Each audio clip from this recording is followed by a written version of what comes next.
I want in this video to talk a little bit about your hands and your arms and your shoulders, because in modern postural yoga you tend to do this. Reach out. Maybe it's Warrior Two. Maybe it's preparation for Prasarita, folding forward to grab the toes. Maybe it is triangle or some variation of that. But you can see that in a lot of yoga poses, this is what we're told, right? Reach your hands out 90 degrees, maybe look over one hand. No. Why would I do that? And you would commonly find your hands and arms most likely in two other places. One, right here. This sounds hands like straight above the shoulders. Last one, where do we typically see it? I don't care. Don't care. Behind the head, or behind the butt, excuse me. Bending over, lifting the fists. None of those things are bad.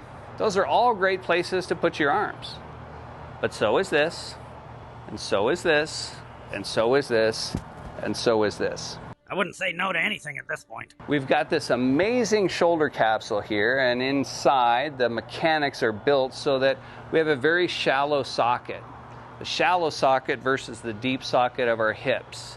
Our hips are weight bearing. They have to hold us up. So those are very deep sockets. There's not as much mobility to circumduct my femoral head inside of my hip socket as I have available in the glenoid fossa. You have your ubulus muscle that connects to the upper dorsimus, which is the socket where my arm comes into my shoulder.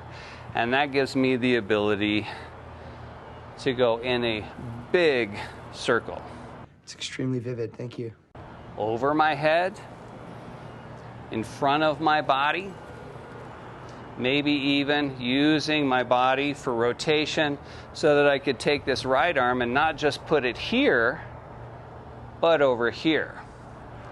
So in this video, I want to talk to you about how we get shoulder mobility simply by putting our hands in more than 3 spots. So here's your drill for today. I want you to take your right hand. I don't know which is which. And place it in front of your face so that your forearm is parallel to the ground. It's like, no, Scott, I don't want to watch this video. Oh my God, no, please, please.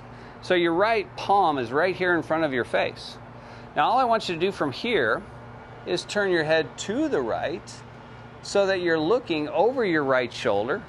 And the thing that you can see most directly in front of you as far as your body goes is your right elbow. All right? Good. Now let's try that on the other side real quick. I want you to take your left hand and place it in front of your face so that your forearm is parallel to the ground and the ceiling with your palm blocking your vision. And then turn your head to the left. There's no other alignment than that. It's not like my elbow needs to be here in order to correctly help me with my shoulder mobility. It is about taking your arm and doing this, and taking your other arm and doing this. And then also adding on the head movement. Notice that I'm turning my head to whichever arm I'm bringing in front of my face. My right elbow bends, my right hand comes to my face, so I turn to the right. My left elbow bends, my left hand comes in front of my face, so I turn my head to the left. To the right, to the left, to the right, and to the left. Now let's add on to that. Here's what I want you to do next. You're going to use the other arm that you weren't using a second ago. I turn my head to the right, but I'm going to take my left hand and place it behind my head. And then I'm going to switch. Now my left hand is going to come in front of my face. That means my right hand needs to be behind my head. And back down. Let's practice that a few times. To the right, my right hand is in front. Left hand is front. I turn to the left. When I turn to the right, my right hand should be coming towards my face. And when I turn to the left, my left hand comes towards my face. Your other hand is moving towards the ear on the other side, right? So this is helping us get a little bit different type of mobility because we're asking our shoulders to do two different things. We're asking our hands to find those places that become difficult for us as we lose mobility as we age, which is two places. My hand to my head, as though you were brushing or combing your hair, and the other one is this one here. Our ability to put our hand behind us, like in a back pocket. My butt's kind of tired. Let's watch something else. So what we're trying to do is get a good cycle of movement of the arms, of the hands going to these places. So let's add on, okay? Because you probably are getting pretty good at this point. I hope you've been practicing while I've been talking. What? Right hand is in front, my left hand is behind me. Now, another thing that I want you to see if I turn to the side is that I could almost keep pulling my head, right, in that direction with my back hand. We're trying to get the hand behind the head. We're trying to get our hands where they're going to be difficult to get to when we're 75 or 80, or maybe when you're 30 and you just got a messed up shoulder, right?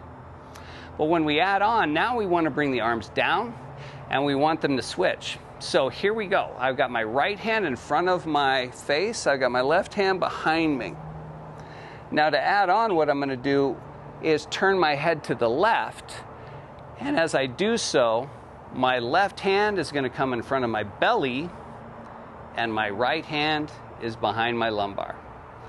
The idea here being that I can bring my hand behind my back without having to hit my hip and kind of pull it up my back, right? We're trying to get this range of motion where I could place and hide my hand behind me, where it's not interfering with my back, my shoulder. So again, I'm going to turn my head to the right. My right hand comes in front of me, my left hand's behind. And when I reach up and turn my head to the left, my left arm is going to come in front of me, my right arm is behind me. And then I repeat. As my arms go up, I turn to the right. Right hand is in front of me, left hand is behind.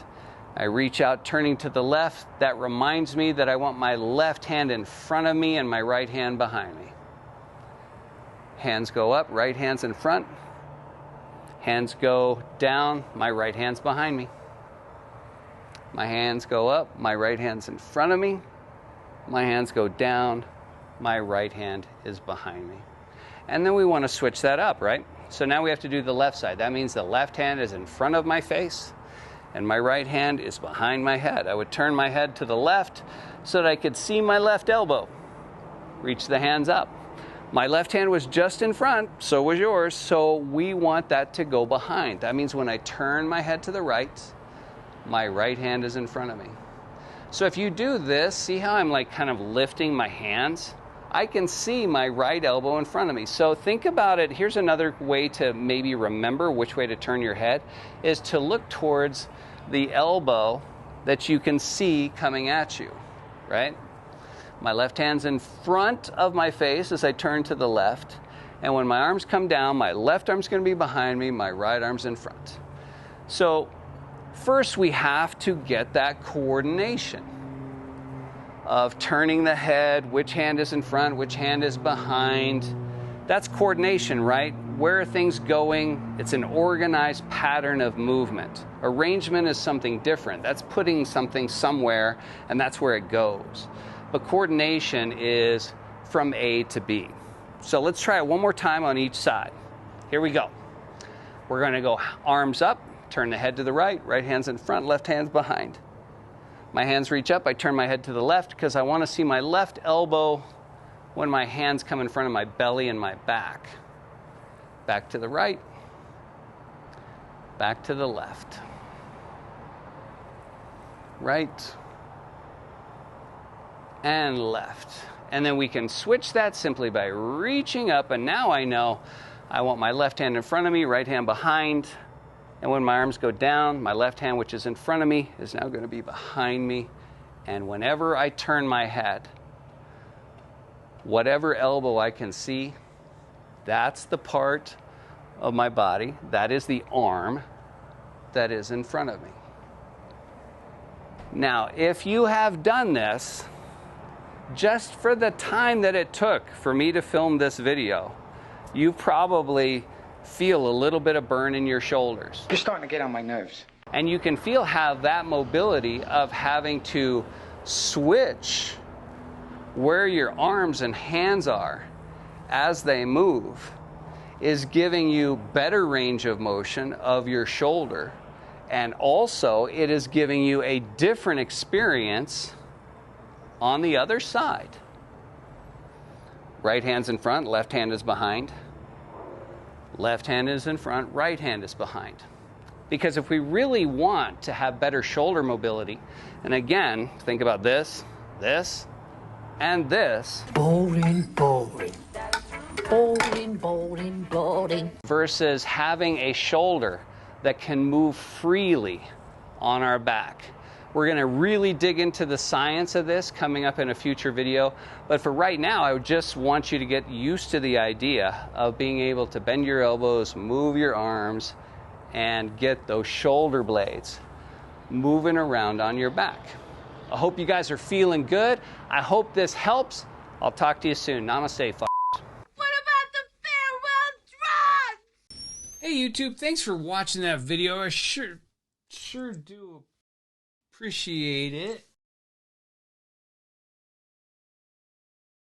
Am I going backwards?